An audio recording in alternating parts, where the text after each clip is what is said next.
নমস্কার বন্ধুরা, কেমন আছো তোমরা সবাই? আশা করছি সবাই খুব ভালো আছো। তো আজকেরও আবার একটা রেসিপি নিয়ে তোমাদের কাছে চলে এলাম। আজকের আমার রেসিপিতে থাকবে কাতলা মাছের মাথা দিয়ে গোবিন্দভোগ চালের মুড়ি ঘন্ট। তো চলো আমরা দেখে নিই কীভাবে বানালাম। 1 কাপ গোবিন্দভোগ চাল ধুয়ে রেখে দেবো। গোবিন্দভোগ চাল নিয়ে নেব মিক্সি জার, ওর মধ্যে দেবো আদা, রসুন, মাঝারি সাইজের একটা পেঁয়াজ, কাঁচা লঙ্কা, ঢেকে মশলাটা পেস্ট বানিয়ে নেব।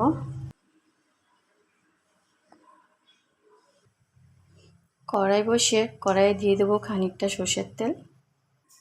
তেলের মধ্যে দেবো একটু হলুদ, একটু নুন। তেল গরম হয়ে গেছে, তেলের মধ্যে ছেড়ে দেবো কাতলা মাছের মাথা। তো মাথাটাকে খুব ভালো করে ভেজে নেব।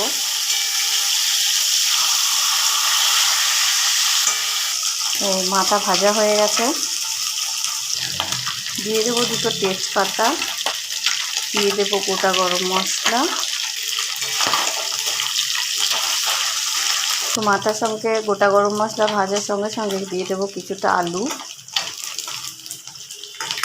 আমি আলু দিয়েই বানাবো, তোমরা চাইলে আলু না ব্যবহার করতে পারো।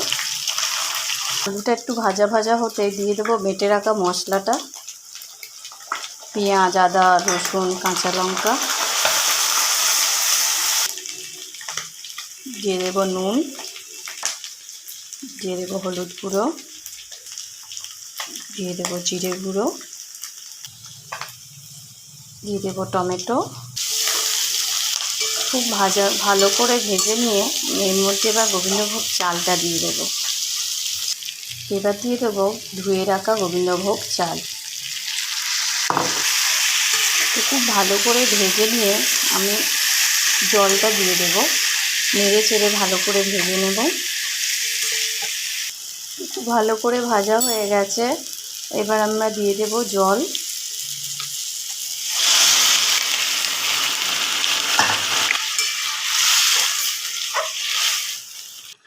তো এইভাবে যখন ফুটে উঠবে আমরা ঢাকা দিয়ে দেব।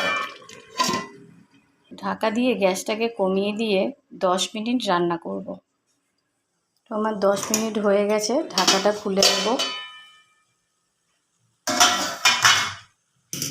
কয়েকটা কাজু আর কিশমিশ ছড়িয়ে দেবো, স্বাদ মতন মিষ্টি। এবার ভালো করে নেড়ে দেব।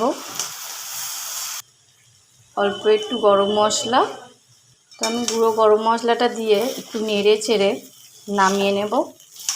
আমারটা রেডি হয়ে গেছে।